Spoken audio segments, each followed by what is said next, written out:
All right, today I'm talking with Paul Dechichio of Tor Johnson Records, of the band Sidorak, of Teeth Like Swords Printing. Am I missing anything else? No, I think that's about it. How you doing, Paul? I'm good, buddy. I'm good. Trying to get this year wrapped up and maybe on to a brighter 2021. God, I hope so. Oh, I hope so. Listeners may remember that Paul was our last guest before the COVID outbreak, and then we posted it in April after we resumed posting episodes. So we haven't talked to you since before the world went to shit. But it's been a while. Yeah, It has a weird combination of feeling like 2 months ago, but also feeling like 10 years ago. It's it's definitely both. It feels like both. Because I've definitely been like, that just happened. But then I guess because lockdown, quote unquote, has been quick, but at the same time, like the things that happened before then feel like a million years ago. Yeah. I feel like every day is a year, but then yesterday feels like it was 2 hours ago. Right. Anyway. So we're getting everybody's takes on albums of the year, so it's not just Dylan and I. Well, I like this record, for 2 hours straight. So, what were you listening to this year? There have been every year I do this. Every year, I'm like, what even came out this year? Like, I find myself always just listening to the same thing. But then I looked back at this year and I'm like, damn, this was a good year for music. And I'm wondering, man, some of these came out of nowhere, and some of them obviously I knew about ahead of time. But my list is not really in order, with the exception of number one. That new Hum record is so good.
It kind of came out of nowhere. I didn't really know they were making a record. Obviously, vinyl took longer, but I listened to it so much on Bandcamp that they did that thing that's now you have to pay for it. And I'm like, yeah, fair.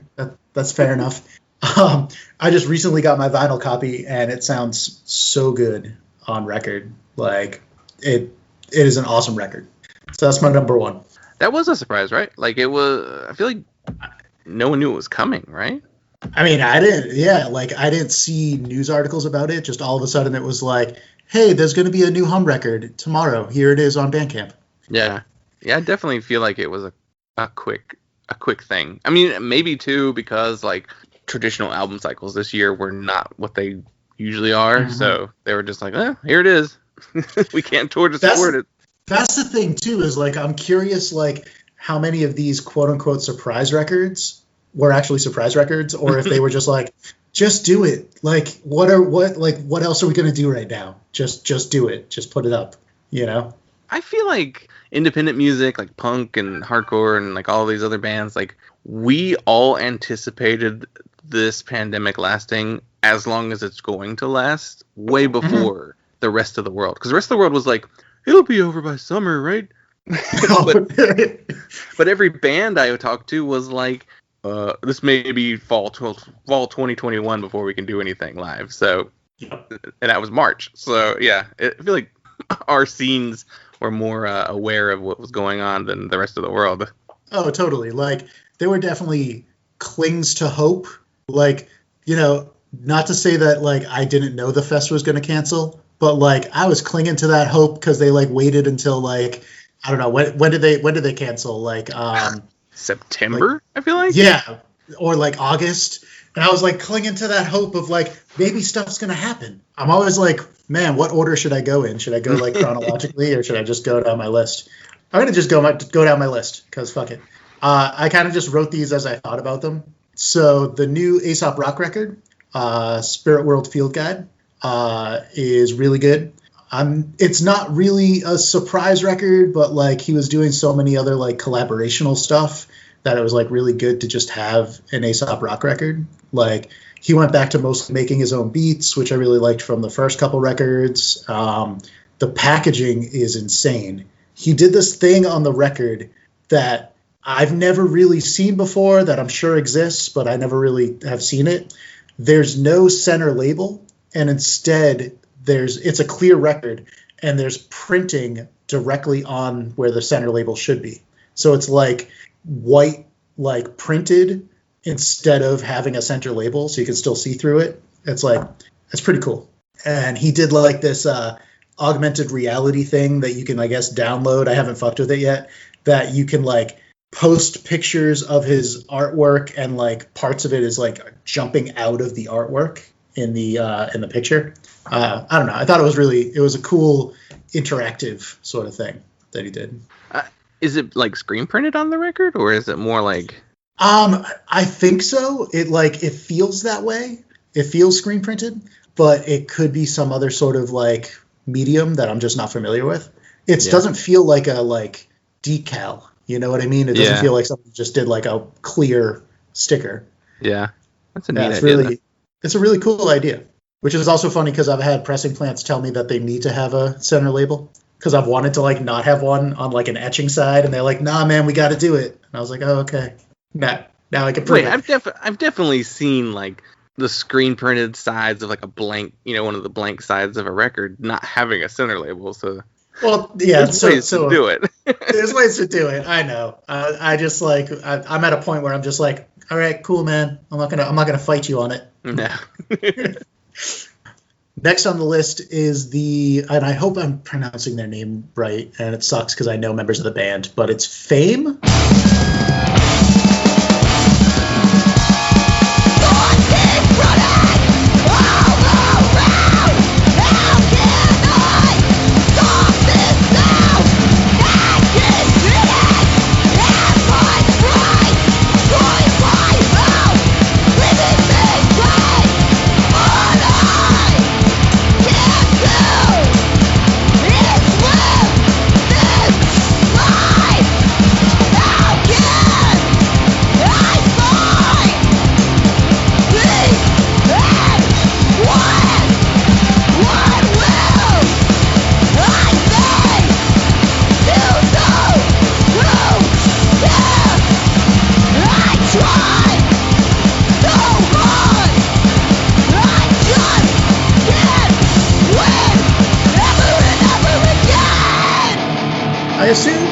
Faim. That's what I assume.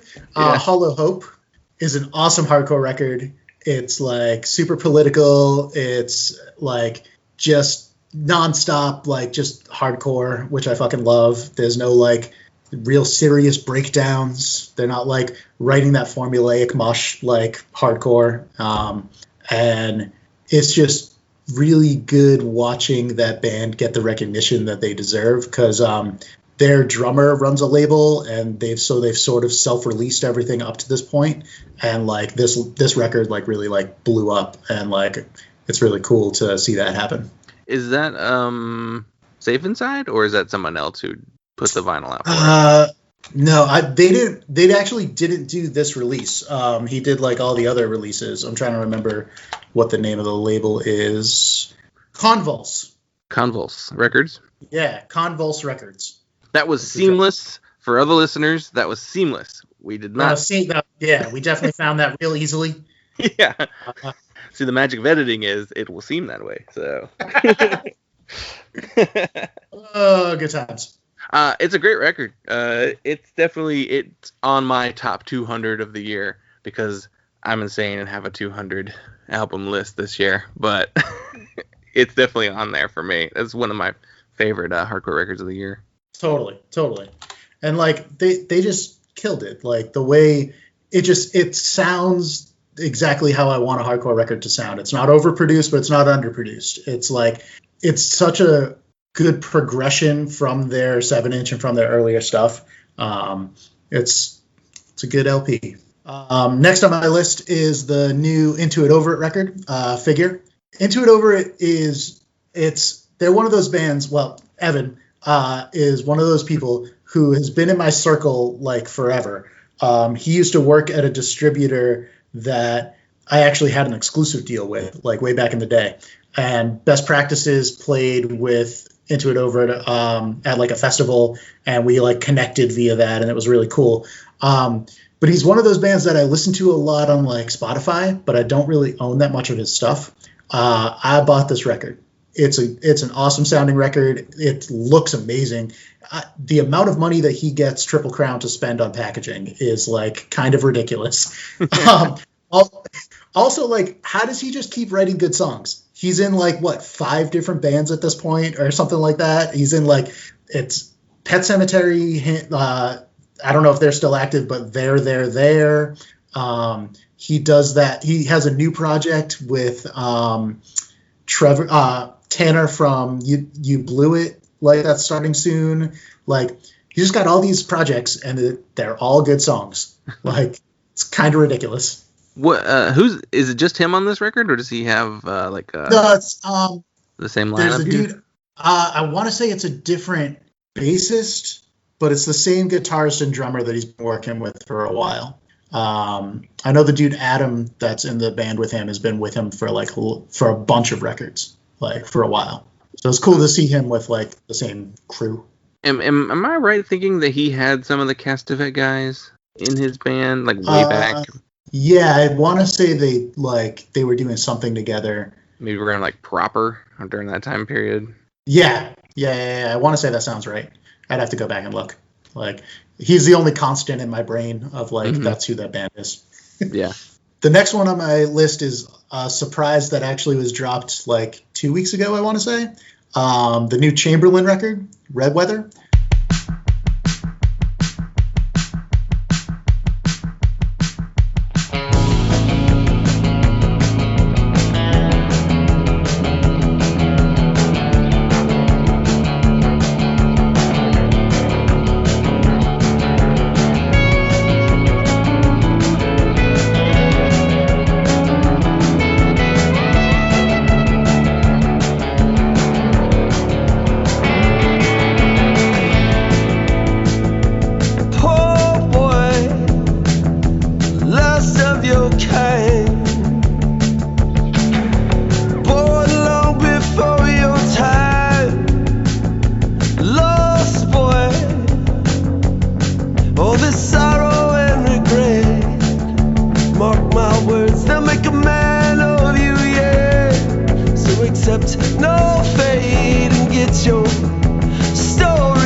Chamberlain is Split Lip.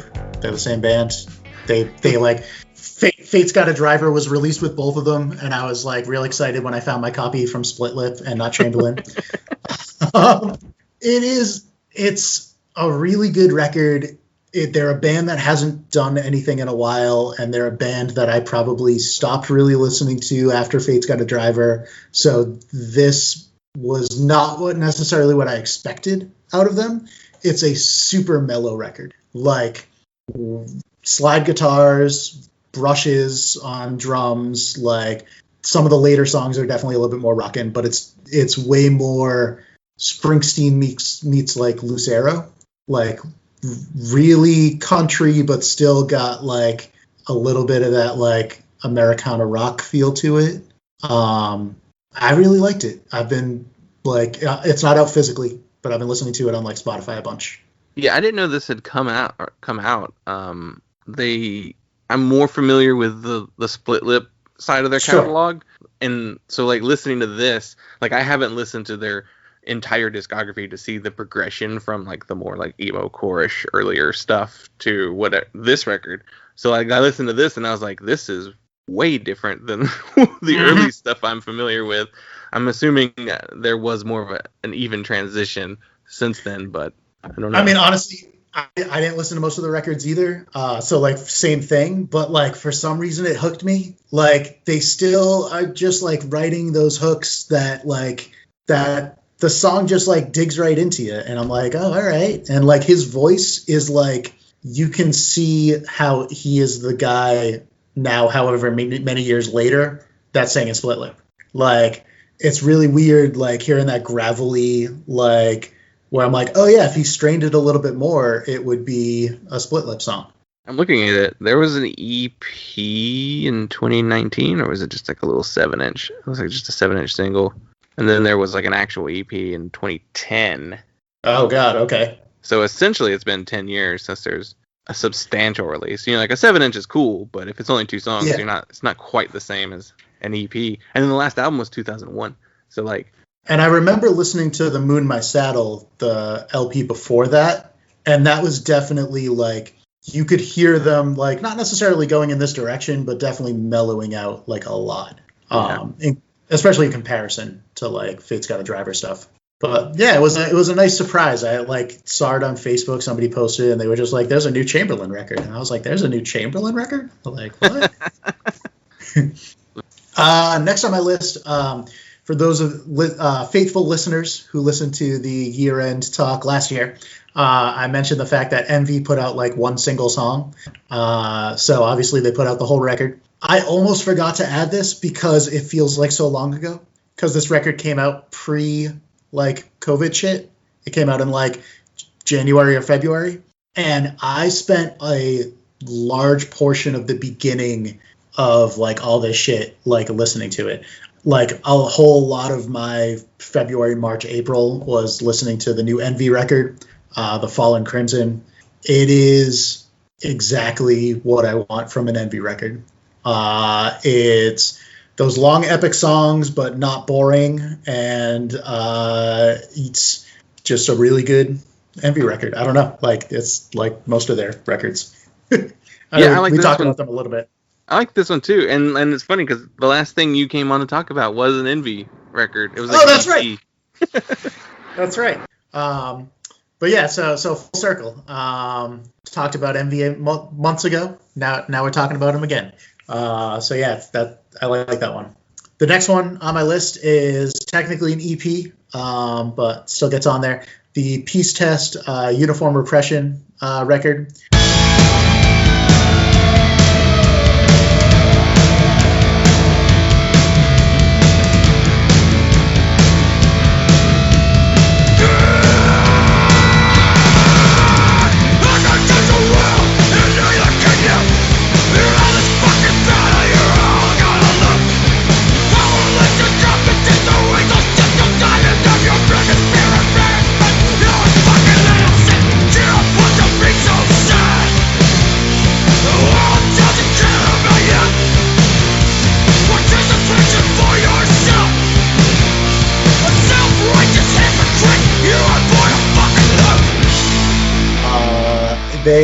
So Peace Test actually practices in the print shop, so I guess I'm biased a little bit.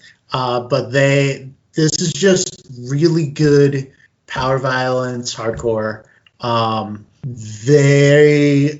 forget how many songs are on this, but like it's a jam-filled 7-inch. they're writing in an LP right now, and like so I've gotten him to be privy to some of the writing process because I'll be in there printing when they're practicing, and it's probably going to be a one-sided LP because their like songs are like that. But it's awesome to see. So 4 out of the 5 of them are older Rhode Island guys who have been in a lot of bands over the course of time or had been involved over the course of time. And it's really good to see them get the recognition that I feel like they deserve, because they haven't necessarily been in bands that have really like gotten a lot of hype, whether they deserve it or not. And like this band deserves it and is getting it, and like people really like them, and it feels good. It feels good to see a hometown band get some love. So yeah, it's a Will Killingsworth thing, right? Did he produce it? I know it says he mastered it. I'm pretty sure I want to say they recorded it there too. I don't remember now. I don't remember if they recorded it with him or with Trevor. Yeah, it says recorded mixed with Trevor Vaughn and then mastered by Will Killingsworth. So. Okay, cool. I couldn't remember. Yeah, so Will mastered it, and then they recorded with Trevor from, Wound Man and X-Files X and etc. Yeah, so I guess they have a couple like comps and like are working on some splits in this LP. So it'll be cool to see what they do in a world where they can actually like leave the practice space. So next on my list is the new Soul Glow EP, Songs to Yeet at the Sun. Soul Glow is just like, they're such a powerhouse. Watching their trajectory as a band is like really, really interesting. And now with this record, I feel like they've really like, I know they personally fight the "We Sound Like Bad Brains" comparison, and I know a lot of that is really vocal style. But this record really, really has vibes of like that old school screamo stuff, that like old Abolition, old Glory records, like bands that probably didn't have more than like a 7-inch or an LP, but you put it on and you're just like, yeah, you're transformed to standing in like a VFW hall or like a basement.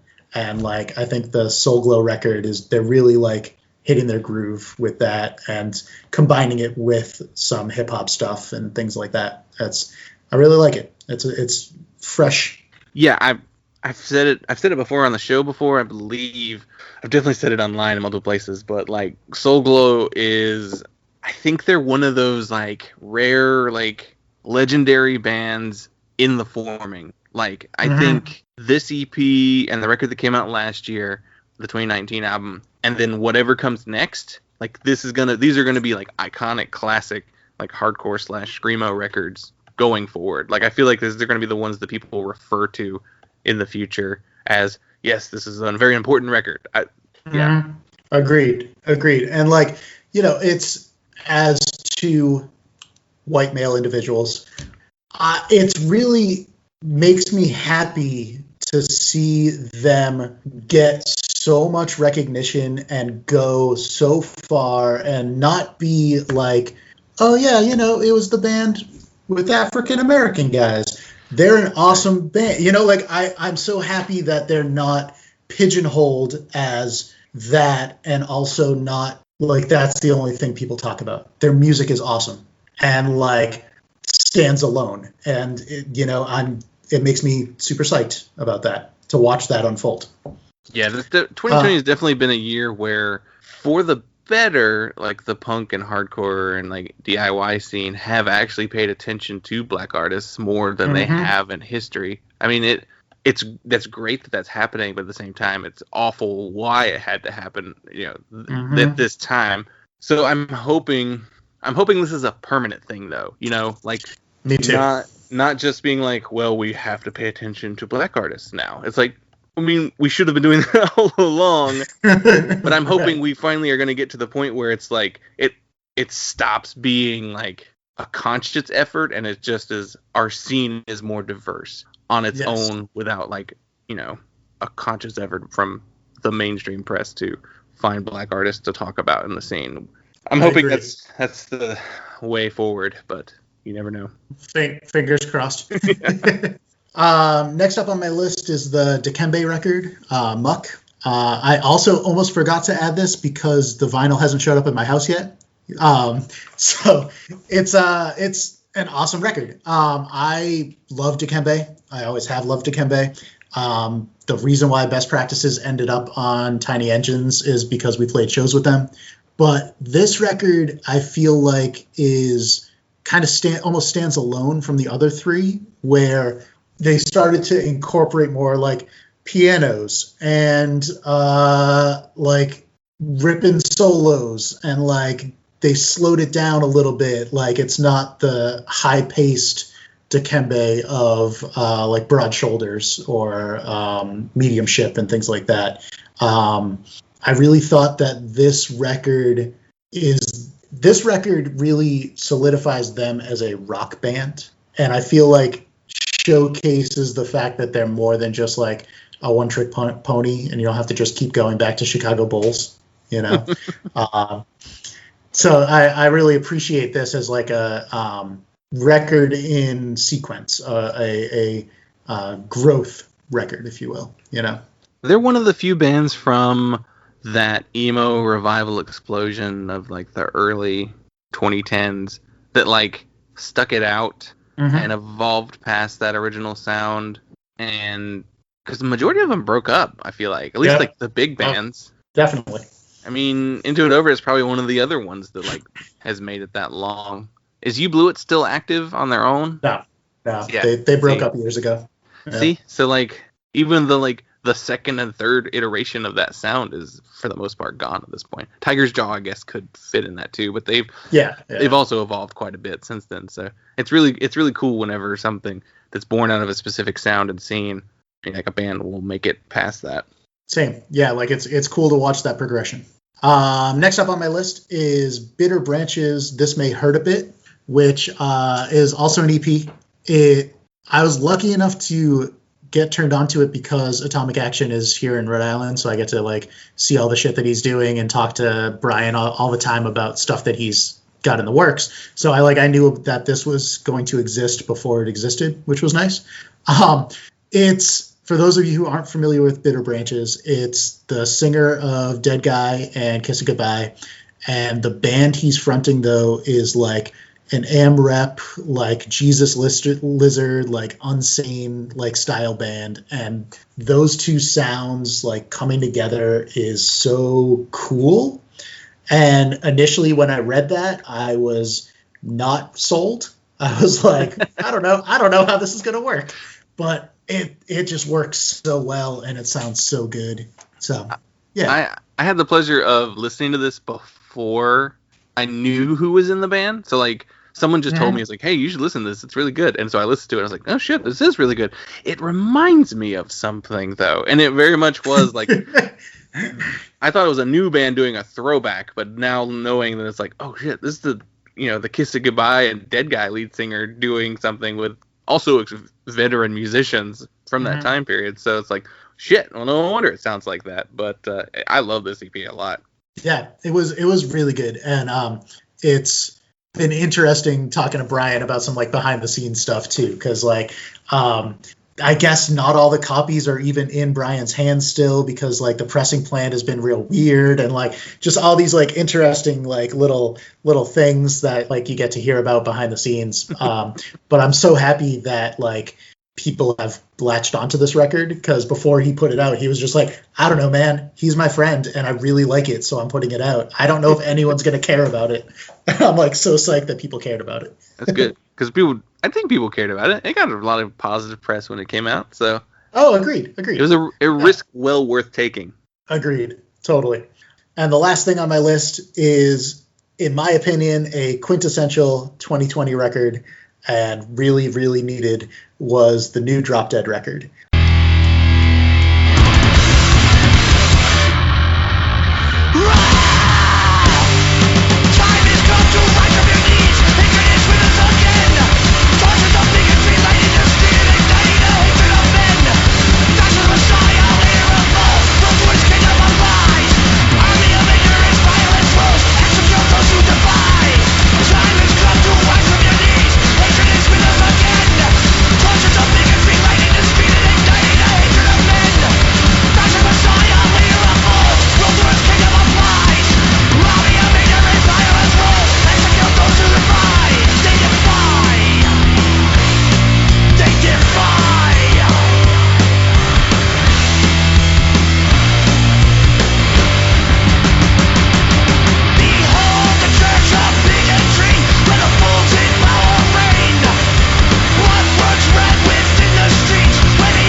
self-titled number, whatever the fuck it is, because all their records are self-titled.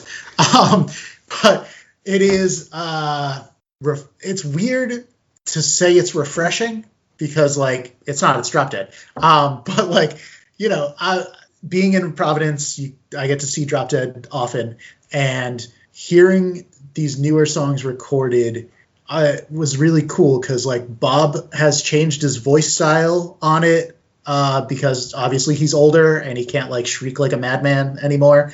Musically is super tight.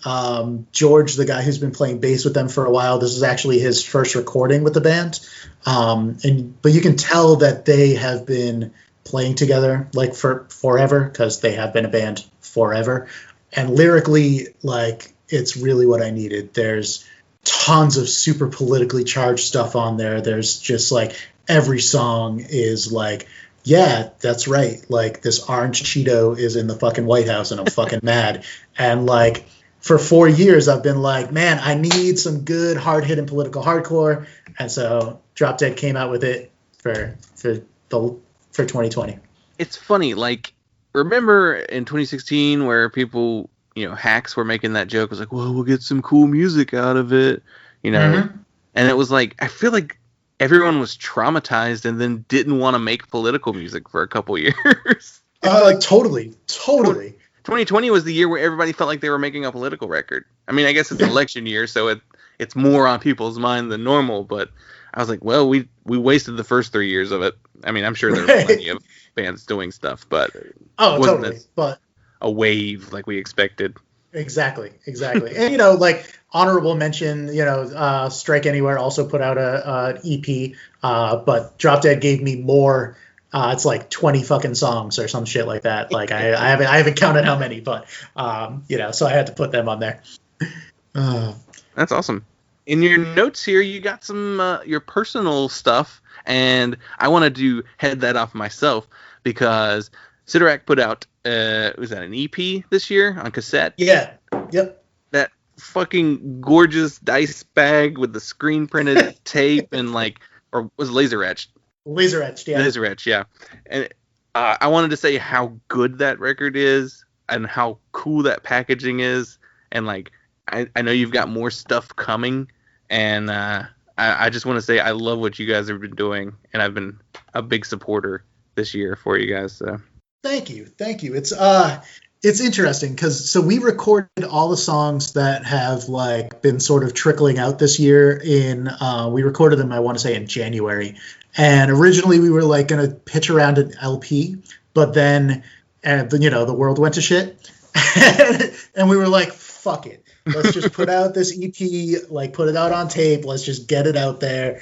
And, like, I'm really, really happy with how the band sounds now. Like, we added a guitarist, obviously, for this recording. I want to say we talked about this before, but he was in Landmine Marathon and a couple other bands. Awesome guy. And it just fills out the sound so much and makes us so much heavier. And so we were able to do that EP. Then we did another split tape with a band from Boston called Stagnator. And then we have a digital split coming out in January with our cover of Jawbreaker's Boxcar, which, for anyone who's heard our bands, it's a very interesting sound, and I fucking love it. We made that song so depressing, and it's so good. But yeah, Rich, the bass player and vocalist in the band, he's immunocompromised. So he hasn't really left his apartment since March, like, at all. So we haven't been able to practice. We've been, like, trickling out these EPs. But we're very excited for a time where he can come into the practice space. And we've been talking with a couple labels about doing some bigger stuff. So hopefully that happens. Hopefully you can get that vaccine soon. You can join the rest of us. Yup. You hear that, Rich? Get in that vaccine line. Yeah, start now. And then, so, yeah, this year's been really weird. I think I had mentioned it the last time I was on, and maybe last year when we did the year end, that I quit all my jobs to take my print shop full time. which was going really well. And then COVID hit. And so I had a month of like kind of weirdness where I was like trying to figure out what to do because at the time, probably 80 to 90% of my business was bands. And all of a sudden there were no bands or none that needed merch right then, obviously. But it's been really, really good. The local small business community has been amazing, and I've been working with tons of restaurants and bars to get web stores up and do work with them. And so the print shop has been going really well, but that means the label took a little bit of a backseat. So the only thing I actually released was that Sidorak EP this year. But I have a tape at the plant right now. You talked to a couple of wonderful, wonderful guys for a really, really fun conversation I enjoyed listening to. I'm doing a split tape with Bedtime Magic from Boston, who's been on the show, and a sort of a sludge band called Greylock. So it's going to be really fun. Initially, Greylock came to us with 16 minutes of music, and Bedtime Magic came to us with 5. And I told them that they needed to go back in the studio and figure something out. So they came back with 8. So we're doing something special with the tape where Bedtime Magic's side is forward and then backwards to fill up the 16 minutes of Greylock's side. It's going to be a good test for people. I want them to try and pinpoint where it starts going backwards because Carl Schaff did it for us, and it sounds like seamless. Oh, it's awesome. Yeah, it's really, really cool. I can't wait to hear it and see if I could catch it. It's like I end up like partway through the lyrics of that song backwards that I'm like, oh shit, we're backwards. So we're going to be launching pre-orders for that in January. Yeah, nice. you had a wonderful conversation with them. Those guys are a trip. I love that. Like I want to say, I can't remember who picked the record. Oh, Nicholas. Yeah, Nick picked the record and then didn't tell. Basically, he didn't let Morgan make a decision on the record. So he's like, I wouldn't have picked that one. I would have picked something different. The two of them are a trip. They're funny to interact with because the way they interact with each other. It's fun. So pre-orders for that are probably going to go up in January, and we're looking at like a Valentine's Day release. And then I'm working with the guys from Iodine Recordings, who have kind of been all over Instagram. For those of you who follow old Boston music, and I'm working with them on the first release back, which is going to be a vinyl release of a CD they put out. Anybody who is a good detective probably already knows what it is. If you don't, then you'll have to pay attention. And we got tagged in one of those Iodine Recordings posts. I didn't realize that it was a connection to you, and that's why they tagged me the show. So that's funny. Oh, what was it? That like little video, like the teaser that they were coming back. Yeah. Yeah. He literally just tagged so many people in that just to sort of help get the word out. But yeah, we're doing vinyl for something, and I'm really excited about it. The artwork is pretty much done. Mastering is pretty much done. I think we're looking at April for release on that. So that's going to be pretty great. I'm excited about it. Yeah. And then I'll give you guys a little exclusive teaser too, a little exclusive news tidbit. I'm planning something absolutely ridiculously huge for the 20th anniversary of the label, which is 2022, and I'm planning it now. Wow. Yeah. I actually started planning back in like April or May, because I knew that it was going to be even that much harder because of how this year has been. I am doing a subscription series that you are going to get a 7-inch, which is probably going to be a split 7-inch every single month for the year of 2022. And it's going to be limited to 50. And I'm only pressing 100 of each record, each of the 12. So it's going to be real limited and real cool. And I'm working with some awesome awesome musicians. Of the 24, because most of them are going to be split releases, I think only about 4 of them have ever been on the label before. Wow. Most of them are on bigger and better things. So I'm very, very honored and privileged to be working with some of the artists on this. I can't wait to see who you got lined up. That's gonna be really awesome. Yeah, it's looking pretty good. I'm excited. Only 2 of the bands have recorded so far, but we're looking good for it. They got time. Oh yeah. we got a little bit. So that's a little tease for you. That's the big thing that's been working in the back of Tor Johnson HQ. We've been working on that. Yeah. Awesome. Just looking over the notes. Yep. Another wonderful thing has been watching my partner create a podcast. She has actually been on your podcast, but I've been able to watch my partner Christine has created Checkered Cast, which is a really cool ska music related podcast, kind of to come out of the ashes of a showless 2020. And it's been really cool watching her do a lot of the backroom organizing that you have to do for releases, like doing that on podcasts. So it's been cool seeing her take that on. Yeah, and we had them on in our month of August, and God, that episode was so much fun. But I was also immediately jealous of how good and how quickly they had such cool people on their show, like right away. And I was like, damn it, why did we wait 50 episodes to start having people on regularly? That's on us, but their show's great. Yeah, it's been really cool seeing that end of it too. Because I don't know whether it's that like you and I are in the wrong end of punk, but watching ska kids like support each other has been like, God damn it, like come on. Yeah, the ska scene. Sorry. No, Go ahead. I was gonna say the ska scene is basically just like it's so much smaller, so maybe there is more of like this we have to support each other thing going on, whereas on the end we're on, it's like kind of scattered because like you're kind of like us, you like a lot of different styles too, and so yeah, it's not as focused, I guess, with attention.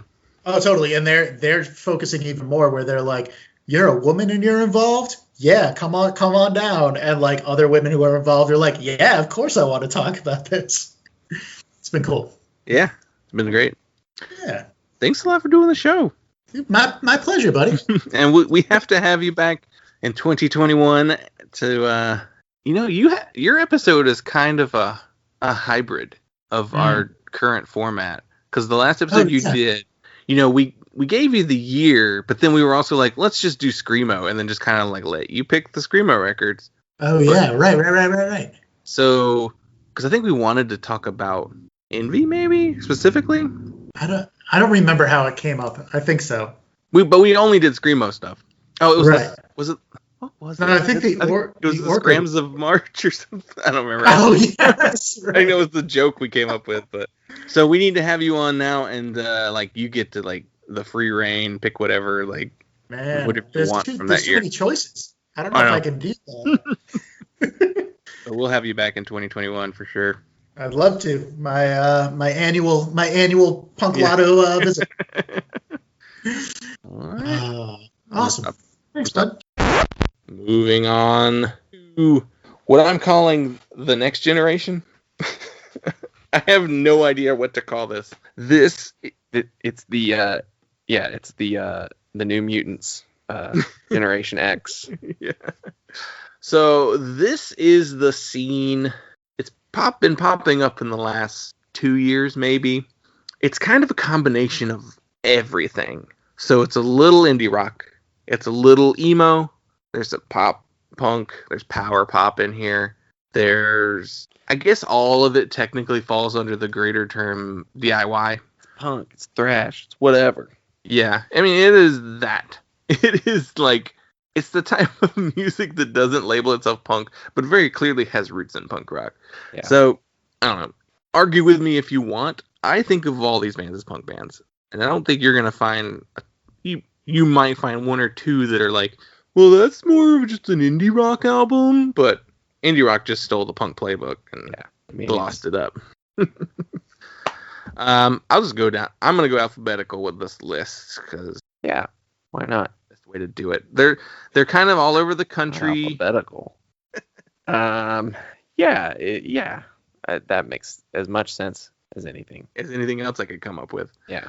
These are the bands that, to me, just popped off in 2020. Like, that's kind of how I view it. Like, the ones who were, like, succeeded the most during COVID as far as getting attention that they maybe wouldn't have otherwise. But let's start off with friends of the show, All Right, with their album I'm Doing This to Myself. We had the pleasure of having Sarah, Josh, and John all on our show in various episodes.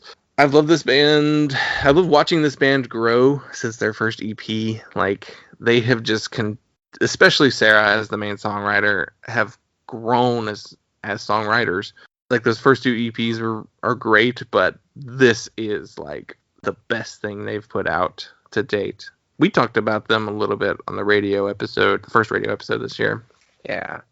Seeing All Right at Fest was a similar revelation to seeing Warriors. It was just like, why have I not paid more attention? This record killed me. I mean, the first listen of it, I was floored. Sarah's an incredible guitar player, singer, songwriter. I love her guitar tone. It's like Bob Mould almost. Like, it's fizzy and reverby, and her voice is excellent. One of the singers that I wanted to highlight for really going for it and putting in the work, and I think her voice sounds incredible. I think that her melodies are really smart and engaging and make you want to sing along. Yeah, everybody in this band's great though. I mean, Josh's bass lines, I've always loved Josh's bass lines, and everything I've heard him play. John's drum fills are excellent and atypical, and I love it when he plays drums. I also love it when he plays guitar and writes songs and sings, but his drumming, I love his drumming so much. Up next, I have Bad Moves with their album Untenable. This came out on Don Giovanni Records. Had a kind of a good year this year. Bad Moves are a Washington, D.C. based band, which, by the way, the Mid-Atlantic is having a killer year this year. Ton of Baltimore bands, ton of D.C. bands this year, just like smashing it. Bad Moves is one of those bands that in those scenes that are probably more known for like the more aggressive music. They got like this pop side to them that's just wonderful. So like this is that combination of the indie DIY power pop, emo thing that I was talking about. It had a lot of hype going into it before it came out, especially on Twitter, in like my circles on Twitter where people were just talking about this before it came out. And it definitely lived up to those expectations. This is one of those like feel good records from this year. There aren't a ton of those, unfortunately, but it's a really, really enjoyable record. Barty's Strange released Live Forever. If you want to talk about my corner of the Twitter sphere, it was on fire for this record when it came out. I love seeing artists talk about other artists, and that's kind of what I tried to cultivate on Twitter, the type of people that I follow. And everyone talked about this record before it came out, when it came out, after it came out. Fucking made it on Pitchfork's Best Albums of the Year. Like, good. Yeah. Barty's Strange is gonna blow up. If this year was any indication, someone tweeted, there was who was it? The country singer who got kicked off of his SNL spot because he had like a party or some, just showing who he really is. And I think I saw someone tweeting something like, "Hey, you should put Barty's Strange on." Like people, and people were doing that, just like nominating artists that they think should be on there. And I saw that and I was like, they should. Yeah, they should. They should. And I wouldn't be shocked to see that happen at some point. No. This is I had a hard time really trying to figure out even what to call this record. Like, it's a little bit of everything. and not in like a scattered way, but just more like in an eclectic fashion. Like there's pop elements, there's punk elements, there's electronic stuff in here. There's so much in this record. It's a very dense record in the sense that like there's a lot to listen for. It's not that it's hard to listen to, but there's just like so many parts to this record that it's just like, wow, what is he doing on here? It's just, how is he doing this? To refer to our old friend Rate Your Music, they have it listed as indie rock, and then all of the secondary influential genres are singer-songwriter, abstract hip-hop, soul, art rock, art pop, post-punk revival. Yeah, there's a lot going on. And this is from a guy who like grew up like loving Norma Jean and like the metalcore bands of like the early 2000s. So like another one that I claim is one of our own, despite like the music itself not necessarily being punk music, but so good. It's like one of those like the Waxahatchee record, like the ones that are like, yes, you have to include this on your year-end list because it is that good. I really enjoyed Beach Bunny's Honeymoon.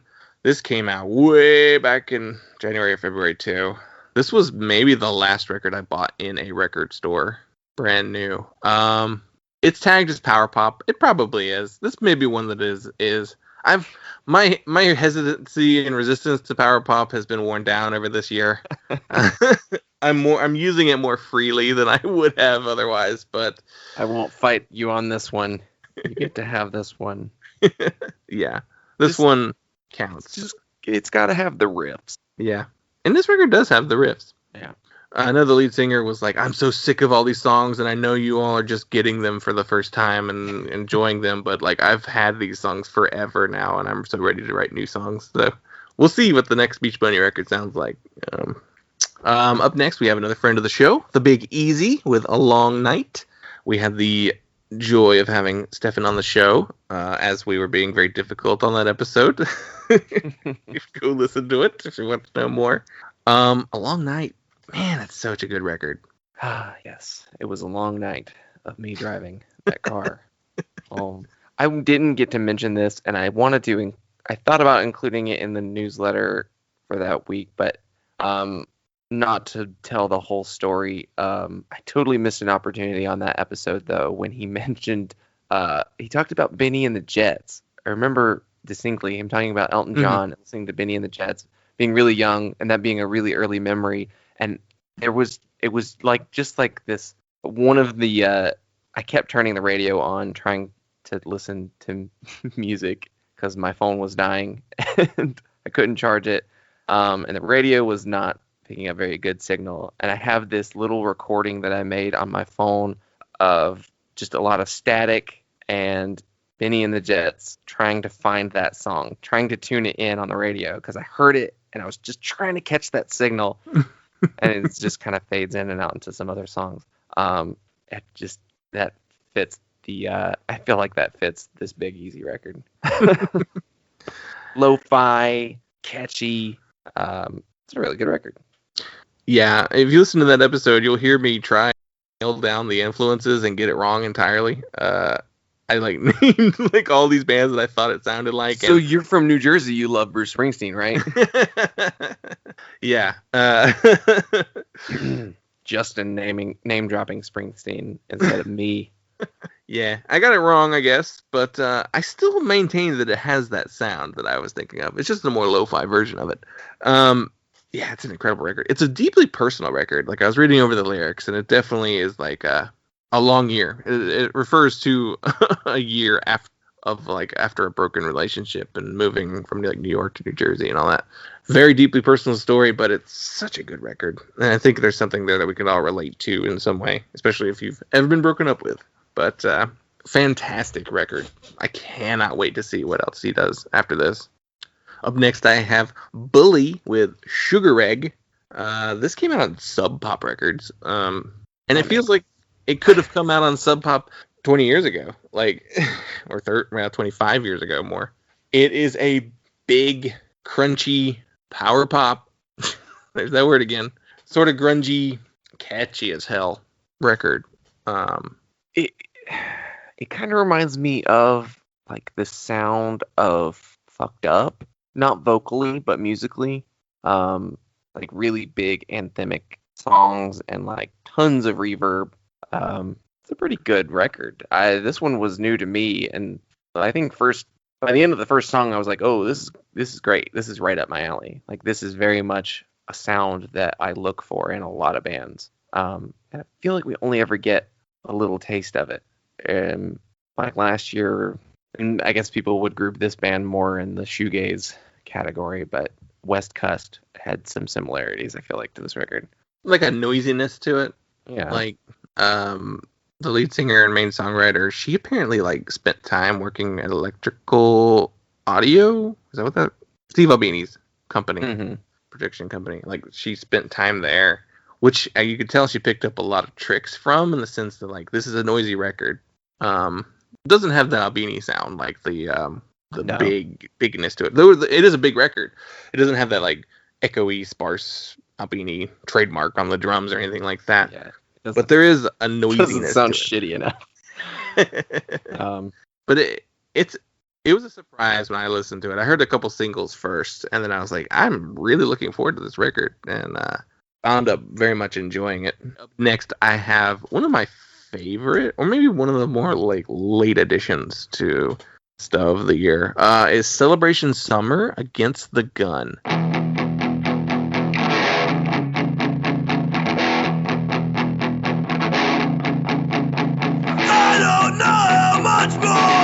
I can take.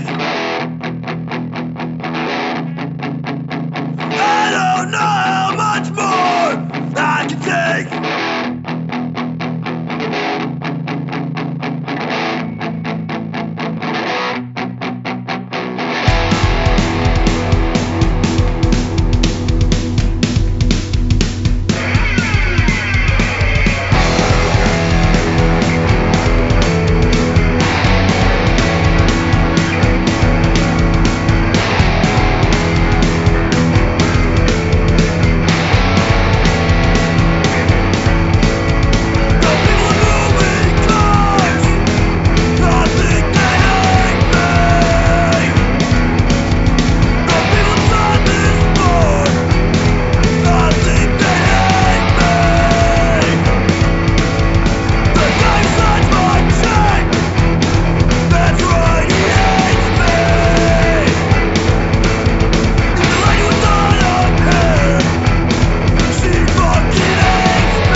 Told you a couple months, maybe like a month ago, I need you to listen to this, and then you never said anything, and then I was like, listen to this, make sure you listen to this, like getting ready for this episode, because I really wanted to get your take on this.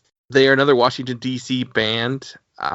Their name comes from a Husker Du song, which plays into the sound a little bit. The DC aspect plays into the influence of Rites of Spring, the Revolution Summer bands.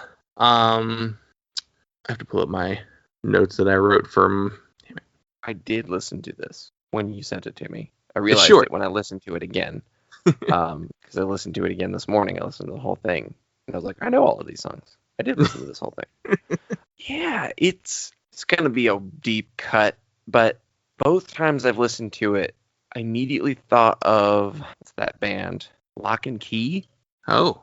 The Deep Elm band. Yeah, it's got a pretty small brown bike. Yeah. There's definitely a Hot Water Music thing going on. Yeah. Early Hot Water Music. There's a Leatherface thing going on with the guitar work as well. They even do a Leatherface cover for one, like a compilation that just went up. This is like a short little EP. I found it. It was recommended on the End on End podcast, which is the Discord Records discography podcast, and it was on the Rites of Spring episode, and they were talking about what they were listening to recently, and one of them brought up this EP, and I was like, and they described like all these things I love, and I was like, what? Reds of Spring, Sam I Am, Leatherface, Husker Du? I have to hear this band. And I went and listened to it, and I was like, holy shit, I love this. This is in my top 10 of the year. It's super short, unfortunately. Oh god, I loved it. I love this. Those sounds don't get as much. They don't get used as much. There's not as many bands that fit into that sound as much as I would like, but this just like hit me in a way that I was just like, I am here for this. I need more from this band. They are a pretty young band. I think they started in 2018. So like they don't have much, but I really hope we get much, much more. Dogleg put out Melee this year. That was one of those hype records where you're just like, oh yeah, that the pup kids are gonna love this. This is like a high energy, just like punk rock record that like kind of what the new wave of punk sounds like. Like Pup is very much a big part of that sound. But it got a lot of talk this year. I guess it's like a Philly sound too. I don't know if they are one of those bands, but They're Midwest. Okay. From Detroit. Oh, interesting. Yeah, they get tagged as like emo, which I guess is the crunchier side of emo. I guess more of the Philly emo sound than the Midwest emo sound, but it's a fun record. We got a lot of play around the internet there. Next we have more friends of the show, Expert Timing, Whichever, Whatever. I wanna be alone. A constant melody in my brain makes telling me to stay home. I wanna be alone.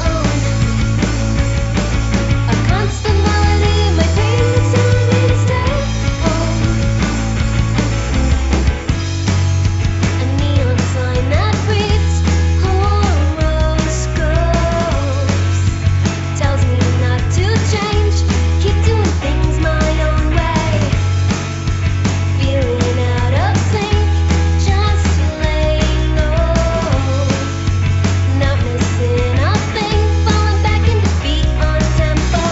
I wanna be alone.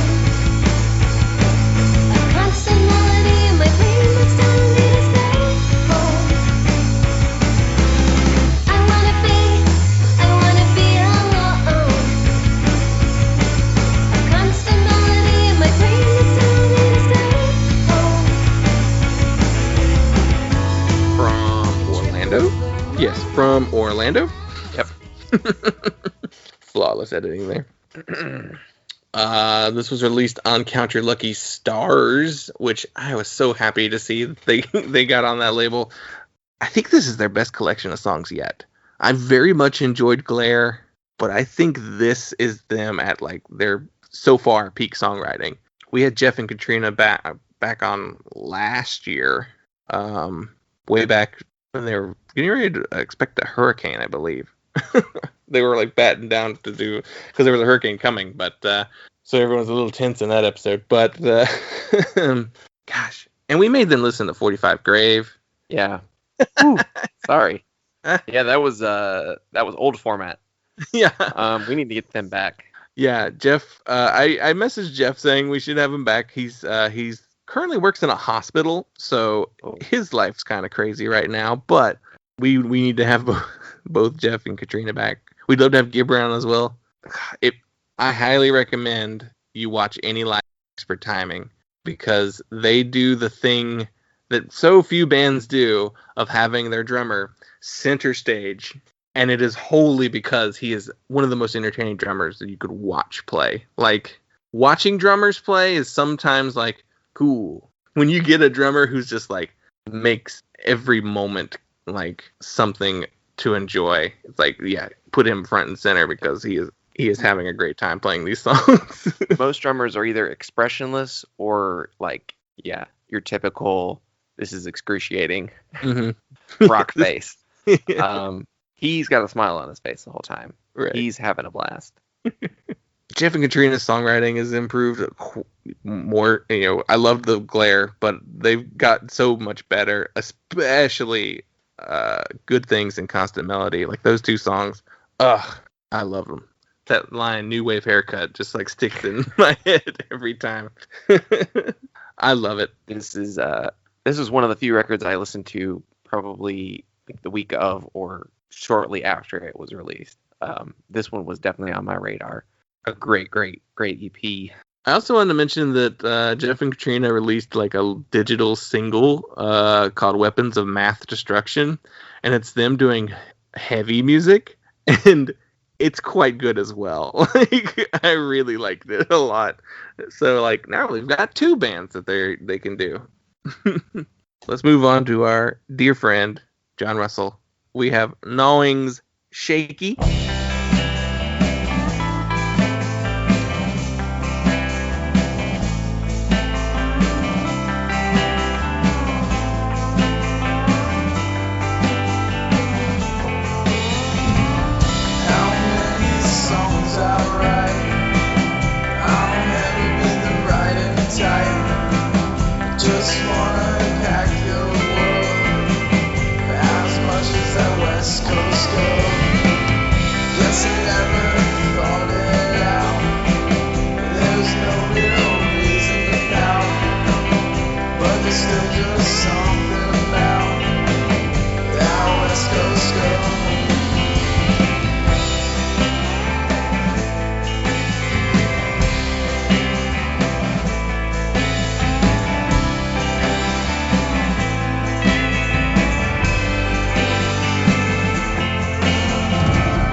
Vinyl version, a 3-song version, or is that just the digital? I don't know. Anyway. Yes. Shaky is, or Gnawing, excuse me, is a good buddy from way back. John Russell, one of our earliest Tumblr punk friends, and one of the few still regularly talk to, I think. At least for me. I've been keeping up with John for a long time, and I'm really, really, really stoked for him with this band and where they're going. 2021, it's gonna be your year, buddy. Obviously this year fucked up a lot of people's plans, but it's been cool to see him persevere through it. Put out a great EP. West Coast is such a great song. I think that's my favorite of his songs. Mm-hmm. The Math is an Avenue is good too, but yeah, I got my my Phase 90 MXR limited run Gnawing sticker right here. Yeah, we've known him for a really long time, and he has had multiple projects come and go. Gnawing is really the only one that's still active. He was in All Right, but he moved to Richmond, so he had to drop from the band. But Gnawing is also like the one that I'm like, oh, yeah, he's doing it. Like this is, it's the one. Like, yeah, everything else has been great. Like Earth Mover was super cool. And like Viewfinder. Yeah, Viewfinder was always fun to see, and Planet Creep. He's done other things, but Gnawing, we know John, and this is it. This is the band he was meant to be in. Lemonheads and Dino Jr. and Gin Blossoms. Goo Goo Dolls. I'm trying to think of all the stuff he name drops. Got a little bit of Cosmic Country influence there. Yeah, I'm dying to hear the LP. Yeah. I want to hear it so bad. It's just always fun whenever like you just see an artist, especially when you know, get better at everything they do, and he is one of those musicians. Up next, we have Half Stacks, Wings of Love. We talked about this briefly on our Punk Radio episode 2, which as of recording this has not gone up yet, on Forged Artifact Records. I mean, I don't want to spend too much time on it because we literally just talked about it last week, but great record. Like a combination of like alt country, indie, emo. Like, it's a highly enjoyable record. I have here a self-titled album by a band called House Ghosts. They're based out of Ohio, and they kind of remind me of... They sort of remind me of the Midwestern pop punk sound of like the late 2000s. They're out of Dayton, Ohio, and they're like this just like fuzzy, upbeat, poppy punk rock that's catchy, easy to sing along with, and it's like the most perfectly Halloween-looking record cover with the two pumpkins on the front, and they're called House Ghost. It's just like it came out, I think, in October. I want to say, October 23rd, and it was just like, this is perfect for the mood, the time of year. It's like a super fun, catchy pop punk record. Illuminati Hotties released Free IH. This is not the one you've been waiting for. I want to say this was in results of the Tiny Engines debacle, not paying artists and all that kind of good stuff. Illuminati Hotties is one to watch out for. I feel like the next thing they release is going to blow up. I think it's worth mentioning, though. It's kind of it was an important release this year. Also worth mentioning, Long Neck released World's Strongest Dog, another strong record in that same like DIY singer-songwriter vein. There's a little bit of like a country aspect to Long Neck's music as well. I think World's Strongest Dog is their best release yet. And I have Magazine Beach with Friendless Summer. Is this one I told you to listen to? So they are another DC band. So like that's what, the third one so far? No, fourth if you count Corky. And where's Dave Smalley out of these days? But so I came to this band thanks to the Up the Blunks podcast. They do this really cool thing where they have listeners submit songs by bands with black artists in them, primarily like punk and hardcore stuff. This is on the more melodic like side of things. They're like an upbeat indie punk band with like some surf aspects and as well as some emo. The second song, I Don't Mind, it was like the perfect summer song. Fortunately, I didn't hear about it until after the summer was over, so this is next year's summer song. But there's a lot of really catchy moments on this EP. All right, next I have No Thank You with their album Embroidered Foliage. This is Evan from Super Week's new project along with Katie Della Monica. They're another Philly-based band. They've released a couple records to this point. Jump Ship was one of them. And I want to say All It Takes Is to Ruin It was the previous record. I think Embroidered Foliage is their best record to date. Embroidered Foliage. I don't know why I can't speak. I guess after an hour and a half, I'm used up my bandwidth for talking. But this record... It was a record that came out on dang old Flame-O record. Came out the same day as the House Ghost record, October 23rd. Great record. I saw a lot of people talking about it when it came out, and it definitely deserved it. I think it's their best one to date, and really, really look forward to what they do next. Following that, I have the OBGMs, their album The Ends.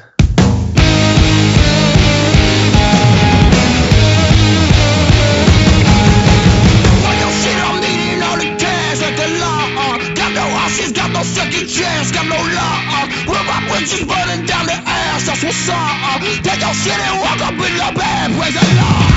It don't make no dollars, baby, that don't make no sense. Man, if this don't work, I want it niggas' house to pay my rent. Man, I got no second loss in murder shit that that's the bit. Running for the law like circumstances, got no consequence.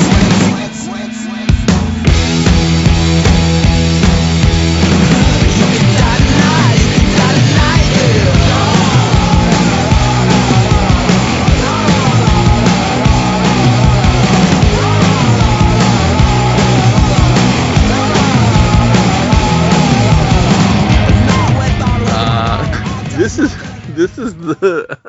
the band who called out Music Press for comparing black artists to Bad Brains.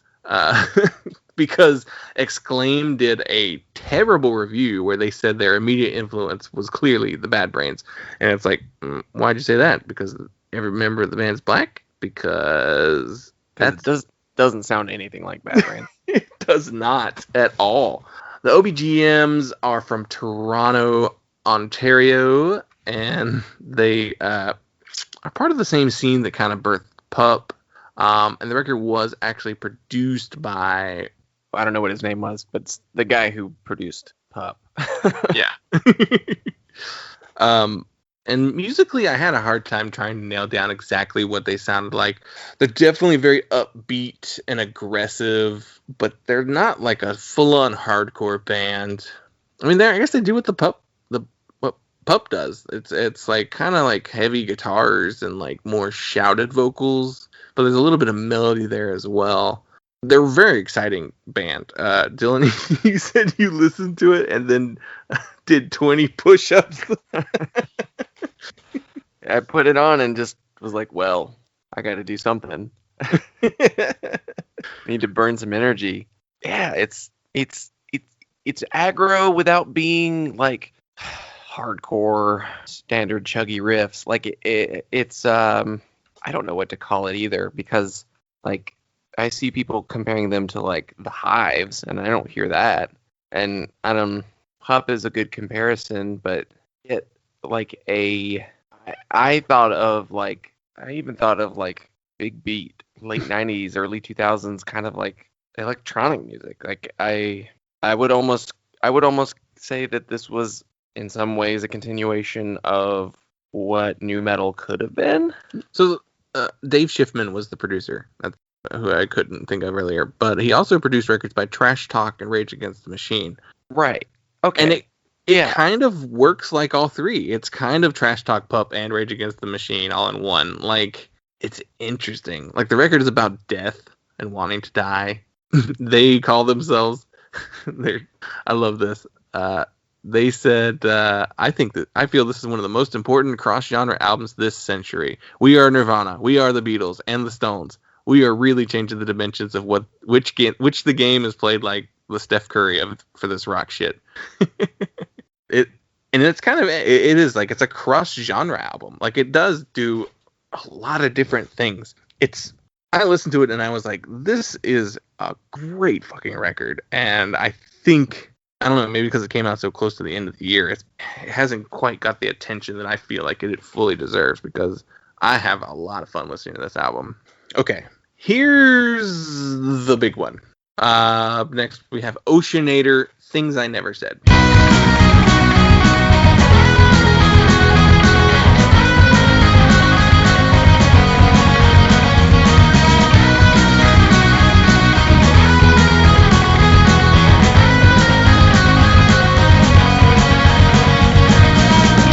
I've been waiting a while for you to find me, someone to feel like home. And I've been waiting a long time for the world to feel steady, for the sound of your heartbeat. And I'll know this time that we'll be fine, 'cause I can't help but feel alright when you're by my side. So we had the pleasure of having Elise on the show in the spring, before the record even came out. So I'd heard maybe one song, and I think there was the second song came out that week that it dropped, I believe. You were talking about like your favorite record, your number one record of the year, and I almost thought you were going to pick this one. Honestly, I go back and forth, and it's probably whichever one I listen to last. Yeah, I mean, this and that Warriors record are just top of the line. I love this record so much. I wrote a huge review of it, if you want to go read that. Yeah, Elise is incredible. Just like this happens so rarely. I don't even know what to call it, but it's someone instantly becomes like a hero to you. What she's doing with Plastic Miracles is really awesome. Just her saying, you know, they had they were it is one of the fallouts of the Tiny Engines thing, and for her to just say like, I'll just do this myself. I'll just invest in myself and do this because it's a great record, and I don't feel like sitting around waiting for someone else to say so.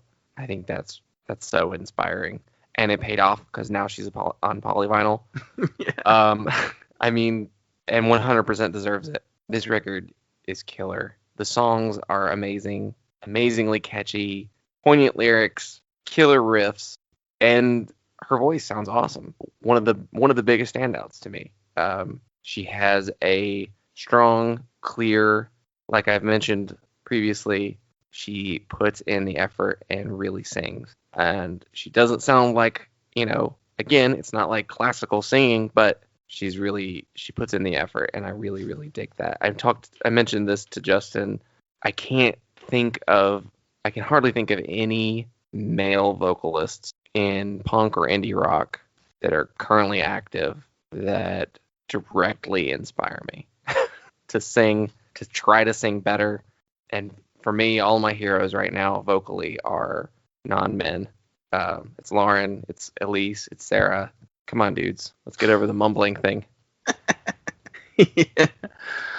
What did you call it? Monobrone? Monobrone. Yeah, so very rarely do a lot of male voices in punk and indie and DIY, they do nothing for me. They grate on me sometimes. Like, come on, guys. Yeah, I think this was something we talked about with expert timing. Because we talked about that birthday party EP.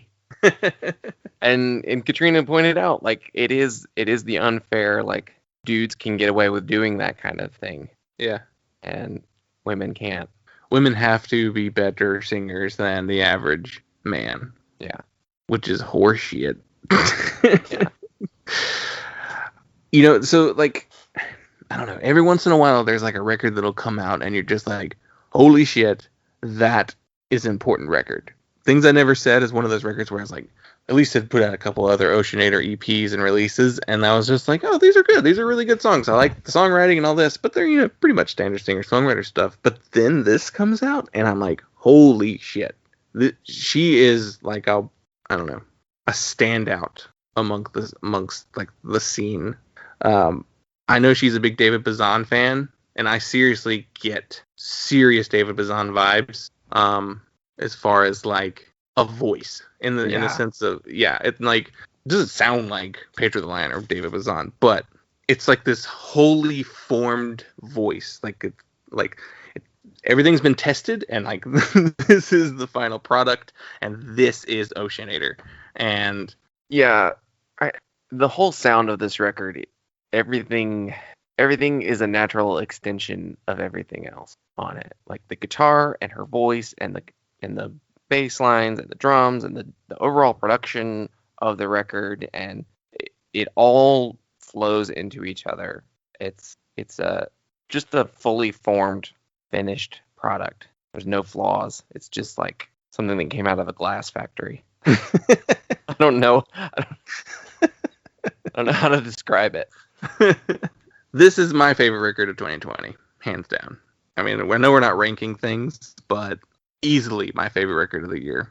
And now we still have other ones to talk about. It's all downhill from here. There's good stuff. Oh, yeah. That's why we broke it down by genre for the most part. So, moving along, continuing our alphabetical excursion down this, we only have a couple more I really want to touch on. I wanted to mention Thank You, I'm Sorry for releasing not just one, but two records this year. The Malta House and I'm Glad We're Friends. The Malta House is a primarily acoustic record, and a lot of those songs are on I'm Glad We're Friends. That being said, both of these are on Count Your Lucky Stars records. Having a great year, too. God, could not be happier for that label. The Goalie's Anxiety is like one of those records that people have been talking about a lot as well, and they're also on Count Your Lucky Stars. So, really fun collection of records on that label right now. Thank You, I'm Sorry is like true Midwest emo in the sense that the slower pace, some strong hooks, easy to sing along with. Like, I don't know how else to describe it, but it's just a really wonderful record. And then I also picked out Wednesdays. I Was Trying Someone Else. Wednesday is one of those. This record is one of those records that I just kept coming back to. Like, Nashville? see, I'm gearing to pull this bring on air where they're from. Very weird. I had no idea. Do I know these people? I don't recognize any of them. They look younger than the people that I would have known. Yeah, okay. Well, Wednesday is apparently from Asheville, North Carolina, and I need to like seek them out because I have been listening to this record off and on since I heard it early in the year, maybe March or April. You know what? I want to say April is when I heard it because there was a period at the beginning of the pandemic where I did not want to listen to new music. I did not want to listen to old music. I was not listening to any music. We took a break from the show, about a month and a half hiatus, because we were not in the mood to talk about music. And this is one of those records that when I came back to, well, what did I miss in that month and a half when I stopped paying attention? And I believe I found this record on the Gray Estate, which is one of my favorite music blogs. They are currently on hiatus, but this is one of those records that I got out of that. It's just this, I don't know what to describe it. There's like shoegaze elements, there's indie, lo-fi, but it's just one that I just keep coming back to. I don't know, it's just like strong songwriting which I'm wishing I'd researched this record more before talking about it right now because I want to know so much more about these people. They are Asheville musicians. I'm going to have to do some digging afterwards because I don't know. I've seen other people come back to it on this throughout the year as well in like the online circles that I look at. So I highly recommend you give this album a listen. And we'll wrap up today's episode with more friends. Wife Patrol, you're too prickly for this world.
One of those very few good feeling records that came out this year. It's upbeat, it's energetic, it's punchy, it's melodic, those harmonies are incredible. We had them on our show to talk about Husker Du a couple weeks ago, and we wound up talking for over 2 hours. Like the episode I think is like an hour 40 something, but we just kept going with them and connected on a level of we're all kind of music nerds, so we just love talking about music. And when you listen to their record, you definitely hear that these are students of music, like people who pay attention to what they listen to. And don't worry too much about like fitting in a certain like style or a trend of the moment, because no other band on my list of records this year sounds like Wife Patrol. They are one of the most wholly unique bands that I've listened to all year long. Here's your power pop.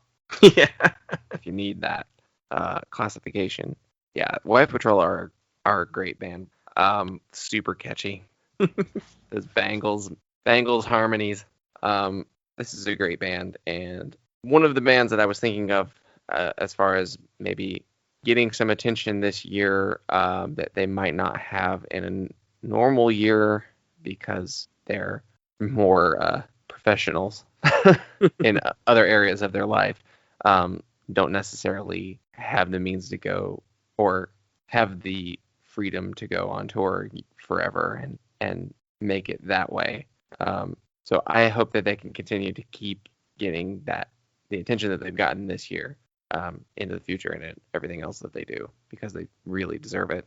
And this is another one of my top records. Like, I guess if you look at my top 10 that I have personally, like just like the stuff that I have picked out, it's a lot of like moods, I want to say. And this is one of those records that's like, it's in my top 5 because it fulfills an area that no other records do. Just like this, I just feel happy listening to this record.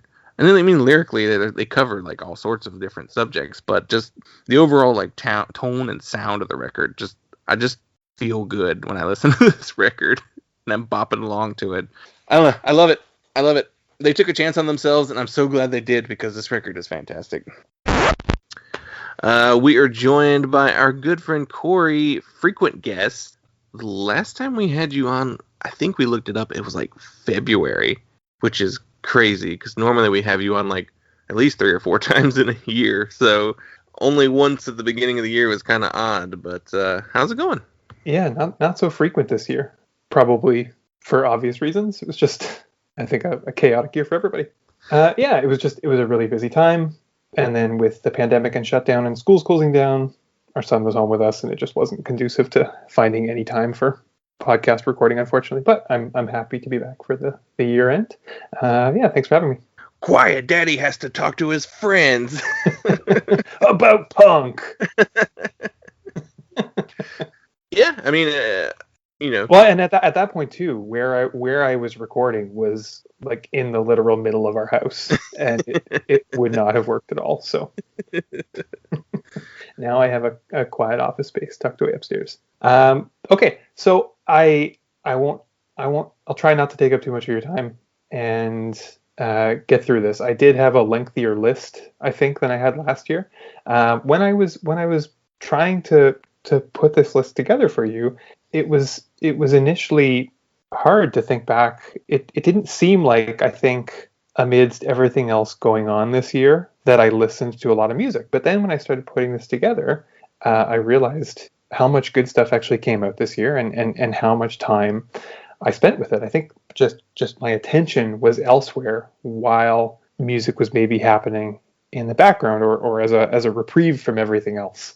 And so I actually did listen to a lot of great stuff this year. A lot of stuff got me really excited, and I broke this down into 3 lists. So I'll try and get through them quickly. I won't say a whole lot about them each, and I'll start with maybe some honorable mentions. These are albums that I really liked, but maybe I didn't like enough to make it onto the top 10 list. I did try and keep it to a tight top 10 for favorite albums, and we'll get to it when I get there. But I also included one 7-inch and one kind of like EP mini album on there, because I liked them enough to make it to the main list. But for honorable mentions, and this is something that will carry over into the main list as well, I got into like synth pop a lot this year, and like indie synth pop in particular. So first off, on honorable mentions, fellow Canadian White Poppy and her album Paradise Gardens. Not an artist that I was familiar with prior to 2020, but one that I've spent the last month or two getting really into, and her 2020 album Paradise Gardens is great. You should listen to it. Next up on the honorable mentions, one of my top artists from 2019 is Carly Rae Jepsen and Dedicated Side B, which is good, especially the back half, but not as strong for me as Dedicated, which made it to my main list last year. Can I ask what the title refers to, like Dedicated Side B? Yeah, so this is something that she started with her album prior to Dedicated, Emotion. There was also Emotion Side B. I'm assuming this is something that happens with a lot of I don't know what the word is here, a lot of established pop stars who have a lot of time to spend in the studio and writing, that the writing process takes so long and there's so much material that it's probably really hard to whittle it down to an album length amount of songs. And so with Emotion and Emotion Side B, there was, I think Emotion Side B was 7 or 8 tracks that were great, but just not good enough to make it on the main album, or didn't fit with the flow of the main album. And she did the same with Dedicated. So these are leftover songs from the Dedicated sessions. So, okay, that made me want, because for some reason my brain, I thought Dedicated was the B-side album, and I forgot about Emotionalism Side B being the the B-side, so that makes sense now. Yeah. Yeah. And so next up on my list is Lamelda and her album Hannah. For me, I spent a lot of time in my late teens, early 20s listening to Mira, and this album at times had really heavy Mira vibes for me. But it's one of those albums that like every other song hits for me, and so it just wasn't strong enough for my taste to make it onto the main list. But I'm seeing lots and lots of attention for it over the year, and lots of people really seem to like it. Next is a band whose previous albums I've really enjoyed, and this one was good, but a little bit slower, a little bit not as easily immediate as some of their other releases. Happy Accidents and their 2020 album Sprawling. Yeah, I like the more upbeat indie pop punk of their earlier albums. This is a little bit more, a little slower, a little more reflective. Maybe a nice Sunday morning album. I didn't realize that this, like, I'd forgotten that I listened to the 2018 album that they put out and really liked that album. So I was surprised when I was like, oh yeah, I didn't realize they even had a new album.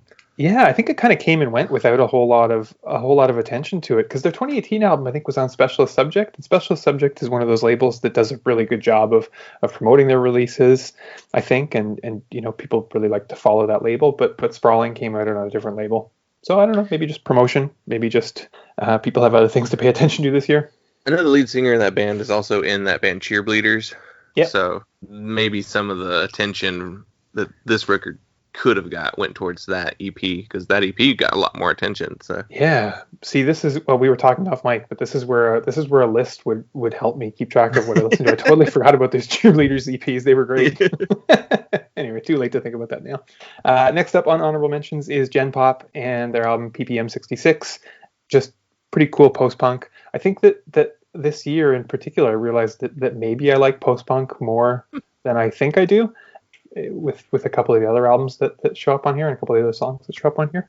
I don't know. It's not a genre that I've spent a ton of time to. I had a thought this morning that I think what I don't like about most post-punk is that it sounds like My Sharona. That's what the genre as a whole sounds like to me, and that song sucks. It sucks so bad. And so to have an entire genre that just sounds like you know, variations on the My Sharona beat and guitar line, it's it's not what I want to hear ever. I don't think what is that, The Knack? Yeah. What is that, an 80s song or is Yeah, that 70s? 70s or 80s. Yeah. It's terrible though. That's what the whole genre sounds like. You know, I kind of get what you're saying though, because there's definitely like that. I wonder if that all comes from like Kraftwerk or something like that, like going back to that earlier sound. But well, Gen Pop is cool. This album is out on, I think, the No Age Guys label. PPM is the No Age Guys label. Yeah, worth checking out. They're one of those bands that I can't find a ton of information about. I know that at least on their earlier 7 inches, Mary Jane Dunphy, who was a member of CCFX and CC Dust and the County Liners and Vex and Pinocchio and a bunch of other cool bands who seem to have very little internet presence. She was a member of this band at one point. I can't find out if she was on this album or not. I don't think she sings on it, which is the most immediate way that I would know if she was a part of it, but she was at one point part of this band. Yeah, worth checking out. And the last two, these are two last minute additions to the honorable mentions list, just because I remembered them this morning before, and I thought, I did like those enough to go on the honorable mentions list. Lawrence Arms, Skeleton Coast, way better than Metropole. Mm-hmm. Which every time I go back to Metropole, I realize that it's better than I remember. But Skeleton Coast was just more immediately enjoyable, and something that made its way into my regular rotations for at least a little while in the summer. Dylan and I talked about it a little bit, and we were saying that it's a much better album than Metropole, but it also felt more like a throwback to an era that Dylan and I weren't specifically the biggest fans of, because right. We've said before that we're more of a fan of like the Agony and Apathy era stuff, Greatest Story Ever Told, like that kind of yeah. stuff. And so probably the reason that I like it so much is because it sounds like a throwback to O Calcutta, which that's what we said. Yeah. And that's definitely one of my favorite albums. I like most of their eras, but O Calcutta and Apathy and Exhaustion are those are my two albums. And then last on honorable mentions is Retirement Party, Runaway Dog. Just one of those bands that I totally forgot about. I think because it came out pretty early in the year. And as I said off mic, I have kind of a chaotic approach to this where I don't really keep any list and I don't keep any data on what I listen to. So it really relies on what I remember. And this I was prompted by the Stereo Gum list. I was just looking at it this morning. Because they have a list of the 45 best punk albums, and I thought there's not 45 good punk albums this year. Sure there are. I don't know. Maybe. This year I've noticed, like, I've looked at like a lot of the other lists that have come out so far this year, like the Brooklyn Vegan list, which is like the most I've ever agreed with a Brooklyn Vegan list. Oh, that's what I was looking at. Brooklyn Vegan, not Stereo Gum. Yeah, and then like the alternative had one too that was I was like, wow, I agree with a lot of these lists. So either like there's more like unanimous agreement on what was a good record this year, or I'm more tuned in to what's popular now than I have been in the years past, maybe. I don't know. But yeah, I was a little disappointed with this Retirement Party record. I really liked it, but like I guess it falls under that sophomore slump a little bit because it didn't immediately catch me as quick as the first record did, but still a really good record. Yeah, I think that's the same for me. But that on repeat listens, it pays off. Yeah, it's kind of got a slow burn. Okay, so that's it for honorable mentions. Sorry, I'm taking too long. I'll try and go as fast as I can through these ones. The other way that I wanted to break this down was favorite songs, and not necessarily, singles, but songs that I loved and that I found myself going back to repeatedly. And you and I have talked a little bit about this off mic, about our listening habits, and me in particular. Like if I find a song, I don't listen to it into the ground because I can still come back to it and appreciate it later. But I will listen to the same song all night long. I'll just put it on repeat. I did it last night. And it I don't get sick of them. But these are songs that I wanted to focus on from albums that I didn't necessarily like. So some of these are from albums that I loved, but most of them are from albums that overall I didn't enjoy the album as an experience, but I loved these songs and continually came back to these songs. So I'll go through these ones fairly quickly. First up is Casey Hill and Dinner off her album Is It Selfish If We Talk About Me? I don't have a ton to say about that. Kind of just fell into the synth pop stuff that I found myself, sad synth pop that I found myself turning to a lot this year. Next up, and if I had thought about this, or if this song had come out a little bit earlier, the song might have changed, because this is the song that I listened to 10 times last night, sorry. But Landy Hecht from Muncie Girls and her song 80 Days of Rain. So she just put out a new single yesterday called December that I listened to it all day and all night long. I probably listened to it 15 times yesterday. Just could not stop listening to it. Can't wait for the album. But 80 Days of Rain is fantastic as well. And I'm really looking forward to hearing the rest of it. I'm looking forward to the album as well. We've talked before off mic about how I'm not necessarily like, whenever they put out new songs to listen to them, I tend to just wait for the record to come out. Yes. So I definitely will be looking forward to that record when it comes out. Is Get Better's doing it, right? Yeah. Did you listen to the song that I sent you yesterday? Or are you just gonna wait for the record? No, I listened to the one you put on this list though. Okay. I was like, I'll listen to it when it comes out. I respect album release schedules. I'm on the absorb the album as a whole approach. Yeah, that's fair. I mean, just for this list, it just happened that I didn't like most of these albums as a whole. Not that they were bad, but just that the whole album didn't hit me. Okay, next up is Faim and I Know Alone. Probably one of the top 3 songs that I listened to this year, just over and over again, in the car, when I was working, on my walks, just constantly playing, and not a very good album though. And I think that's an unpopular opinion, because I think it's showing up on a lot of best of the year lists. I loved the singles that led up to it, and then the album as a whole though just didn't do it for me. I definitely heard it on a podcast this week where they were talking about it as one of their favorite records. So I never really got into them, mainly because I never tried. But yeah, I think this one was more liked than the second record they put out. Yeah, I think so too. Next up is Lil Baby and Emotionally Scarred. The album for me was too long. Just didn't enjoy the listening experience, but I did love this song. I think that it's cool, and I think that it's important that, especially in hip hop, that, I don't know if this is because of the increase in like SoundCloud rap as a genre, or I don't know. I don't know if I love the label SoundCloud rap, but that's where a lot of it emerges from. If because of so much of that is being made by teens, and teenagedom being a particularly like emotionally volatile time, and that's kind of seeping its way into the mainstream. But I think it's important. I think it's cool that one of the biggest rappers in the world isn't afraid to put a song called called Emotionally Scarred, where he's singing about being emotionally scarred on one of the most anticipated rap albums of the year. I think that's cool. Great song in the middle of an otherwise kind of flawed and middling album. And then similarly, this is like the most 35-year-old man thing to admit, but I got super into that hyperpop playlist that Spotify curates from the New York Times article about it. And you and I have talked about how much I like 100 gecs and you hate 100 gecs, and I didn't really know that there was a genre that was otherwise organized around this kind of what I would probably just call like glitch pop or like internet music.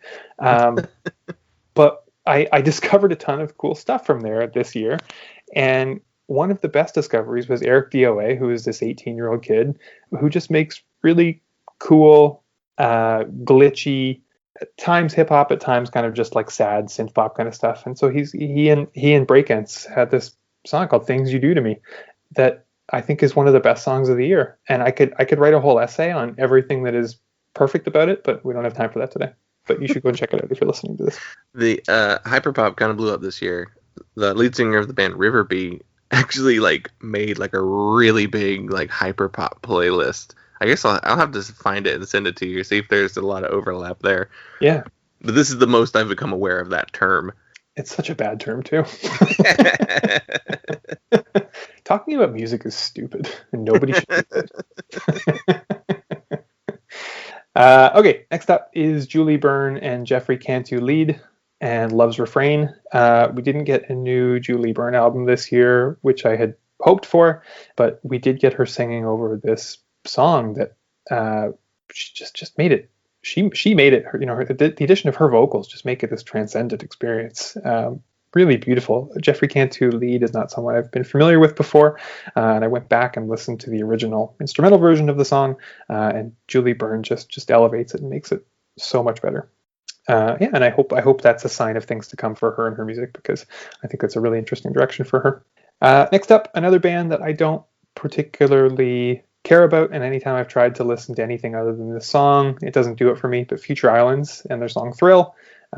Just another sad, slow kind of synth pop song, I guess.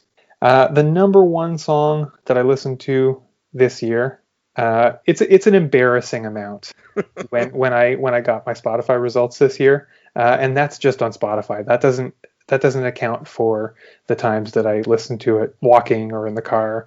I would put this probably in the hundreds that I've listened to this song this year, and I don't ever get sick of it. Waxahatchee Fire. I love Waxahatchee. I love all of her albums. But this song in particular, I think it's just the high. Maybe it's just the higher register. Like something about it, like something about her vocals in particular in this song, really caught me off guard. And I think it came out early in the year. I think it came out January, and the album came out in March, January, February. And so I had a lot of time with it leading up to the album, and still, even the amount of time I spent with the album this year, this is still the song I come back to over and over again. That record is definitely one of the ones, though, that like she transcended a certain level that she was at before. Yeah. To get. Yeah, I think she got a lot more attention this year than she has in other years. Yeah. Yeah. Okay, I won't say too much about these last couple songs. Torres and her song Gracious Day off of her album Silver Tongue. I liked that album. I don't know why I didn't put that on one of these lists, either honorable mentions or one of the top lists. But it's a good album and a beautiful song. And Charlie XCX Claus, I wish we didn't have to talk about COVID and music in COVID times. What'd But, she like, say? I missed that. you knew at one point there was going to be a COVID album. Yeah. And I think this was kind of the first one. This was the one where like it came out in the spring, and she had these, self-imposed rules. Like she had to make an album in a month, I think it was, in her house alone. I don't know. You knew that story was going to come out eventually about music in COVID times, but it's just, I don't feel like talking about it. But it's a cool song, produced by Dylan Brady from 100 Gex, and the album is otherwise, there's a few other good songs, but this song is great. And then finally, Lamelda and her song Wonder, which is stunning, and also, going back to what I said earlier, gives me heavy Mira vibes, particularly off of Mira's album Advisory Committee. Okay, I'm going to try and be quick with my favorite albums now. Not if I interject and slow you down. All right, you interject when you can then. I'm going to do this out of order from the way that I sent it to you, because it doesn't feel right to end on a 7-inch. I'm going to talk about the 7-inch first. So I decided to put a 7-inch on this list, and that 7-inch is by Ribbon Stage, and the 7-inch is my favorite shrine.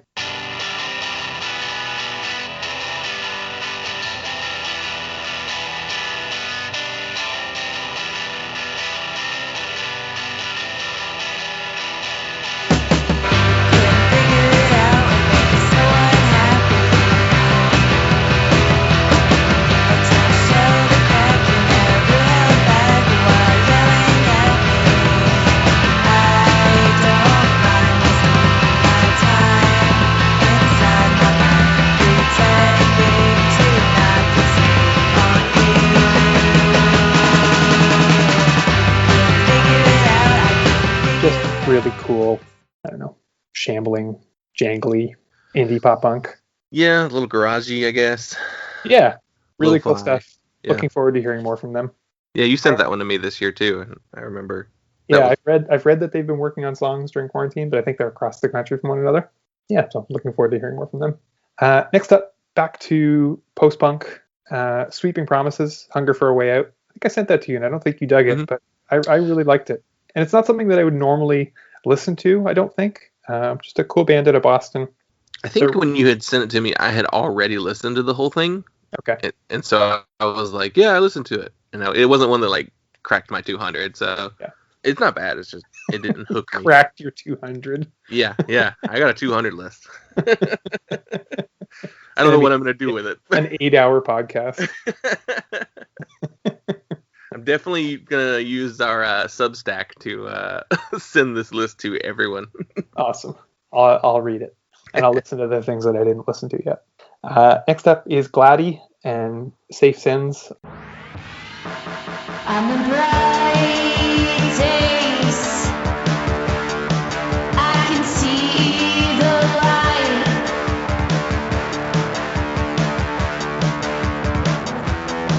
When the chemicals blend just right.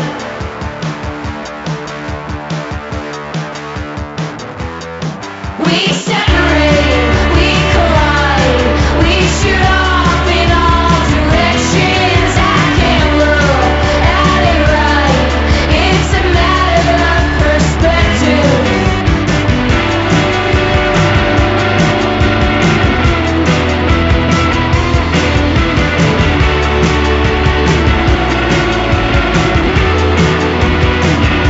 But I still feel it. I still feel it when you leave.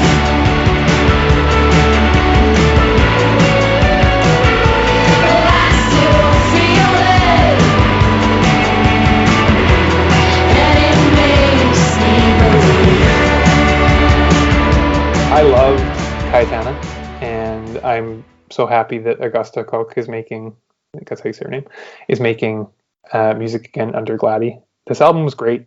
It came out earlier in the year, and I feel like it kind of slid under the radar and maybe didn't get the attention it deserved. There were like 3 there's the album, and then there were like 2 EPs too, called Thank You Card and Orange Peels. I listened to Thank You Card the most because it has a cover of Plea from a Cat Named Virtue. So I was like, oh, that's the one I'm gonna listen to a lot. Yeah, and you know what? Now that you're reminding me of that, I don't even know if I've listened to that yet. Maybe I It's a listened good to cover. it once, but yeah, I'll check it out. Thanks for reminding me. Next up is Mary Lattimore and Silver Ladders, recorded with one of the guys from Slowdive, which doesn't mean anything to me, but I know that Slowdive is a band that people love, so if that means something to you, it's worth checking out. I love Mary Lattimore. I love all of her albums, and her collaborative releases are always interesting and challenging. And yeah, this one, I don't know, sounds like the rain. It's very beautiful. A band that's been super important to me at many points in my life, and this is probably the most like mall punk entry on my list, but Strike Anywhere, Nightmares of the West. Can't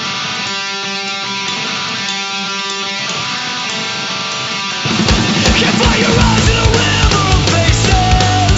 Bodies collide like a sea in a storm. And this is the end of safe spaces. Away from your homeland, we want to keep warm. I swear you were just right here. Now you die for postmodern contempt. I swear you were just right here. Now you die for a document. Souls thrown out now, busted dirt. Where's the thought in the maze of hurt? Remember that you are battery, resistance, love, written love. The voice of America. Like it feels like a band that is just like barely above the level of Anti-Flag, but it still feels okay to listen to. Like it's not as embarrassing as if I were a huge Anti-Flag fan, but I like this. I don't know. It's not quite an EP. Can you call an 8-song release an EP? A mini album? You guys gonna say, is that a mini LP? A mini LP, I guess. And I think two or three of the songs are covers. Yeah. But I'm happy that in 2020 we got new music from them. It was good. They were never one of my bands that I really got into, and I gave this EP a listen because you recommended that you were telling me that they had been releasing a couple tracks that were good, so I gave the EP a listen, and it is in my 200, so that's a good one. I like that one. Excellent. Cracked the 200. Yep. Someday I'm going to come back and we're going to do a full album. I decided this morning. We're going to do a full episode to talk about The Measure, because I don't think you guys have talked about The Measure on the pod, so we should do that soon. No, we haven't. No. But while we wait for that, Warriors, You Were Someone Like You was one of my favorite albums this year. Again, kind of one that I forgot about, one that came out early in the year, that I listened to a lot early on and then kind of forgot about. So I talked about this briefly off mic, but I don't have a rubric for what makes it on, but I do have some kind of an internal logic, and I can't quite describe how that works for me. But any year, I think there's a Warriors album, it'll make it onto my list. The Measure in particular were just a super important formative band for me of the last 10 to 12 years or so. And I love everything that Lauren has continued to do in Warriors and whoever else they've brought along with them. Yeah, this is one of our favorites of the year. We definitely, on the main episode, talked quite a bit about this record. So, yeah, awesome. I'm glad you have it here, too. Yeah. Just a few more. Adrian Lenker's songs / instrumentals, I forget. Double album. I like the song side best. I love Big Thief, and I was happy to see another Big Thief related release this year. I haven't really enjoyed Adrian's previous solo releases, but something about the songs on this in particular really stuck with me and have been something that I've been listening to a lot over the last month or two. And then I feel like you don't get this kind of experience anymore where you just like take a chance on an album. But I was record shopping online through Reckless in Chicago. And one of the things that I like about Reckless in Chicago and their site is that they have pretty solid album descriptions. And I read the description for this new album that had come in by Clarice Jensen called The Experience of Repetition as Death. And I don't know what in particular drew me to it, but I liked the sound of the title, The Experience of Repetition as Death. That's just a great title. I liked the description of the album as being kind of like dark mostly cello drones. I thought that sounded really, really interesting and like something that I wasn't super familiar with. I may have sampled a little bit before deciding to buy it, but I don't think I listened to the full thing. And that's not really an experience that I think is very common nowadays. Like we've talked about this a little bit before, being 18 and having, you finally have $20 and, you saw a cool band's name in your favorite band's liner notes, and you see a CD at the store and you decide to take a chance on it and force yourself to listen to it. You don't really get that experience anymore. But this was like the 2020 approximation of that, where I took a chance on it. It paid off, and I love this album. It's dark. It's like unsettling at times. It kind of sounds like you're having a panic attack, which is probably not an experience that you want to have in when you're listening to music. But not in 2020. It's fitting. It's fitting for the times. It upsets my family when I put the LP on. They don't like listening to it. But it's great. Your whole household. No. It upsets everybody. Okay, and then I've got two more. And I feel like there's probably not too much to say about these two albums that other people haven't said much better than I can. But Waxahatchee, St. Cloud.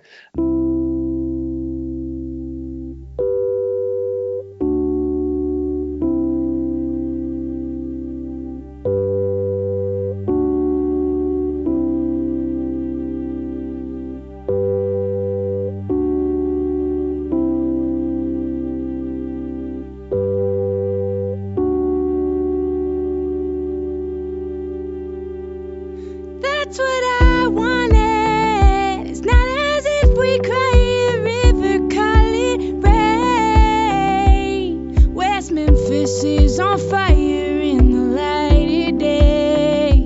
Give me something, it ain't enough.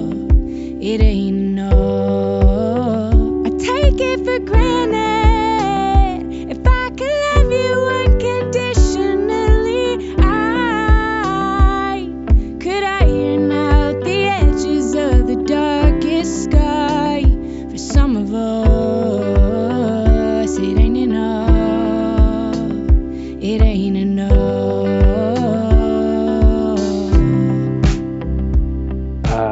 Loved that album. Yeah. Yeah, this was her country release. One of the things that I love most about Waxahatchee is her ability to reinvent her sound continually, yet still sounding like Waxahatchee. Yeah. There are huge sonic differences between this and Out in the Storm, and they're back to back in her release, in her discography. I said this in our main episode because we also talked about this record too. I think of her as a punk musician still. Like, even though like her stuff is definitely transcended from punk sounding music, just the fact that she came out of, P.S. Eliot, which is very tied into like the indie DIY emo-ish scene in Philly. So like she's always one of ours. That's the way I've always viewed her music. So like even if she just makes like a straight 70s country record, I would still go, that's one of ours. That's ours. Yeah. I saw her in a basement in Florida. Yeah. Okay. And last on my list, and then I will get out of your hair, is Dead and Flower of Devotion. I love this album. I love the minimalism of it. I love the vocals. I love the weird drums that sound like there's maybe 2 or 3 pieces to the whole kit. I love it's oh goodness, I had a mind blank there. This will just all be edited out. I love that it doesn't let up. There isn't a track that drags on it.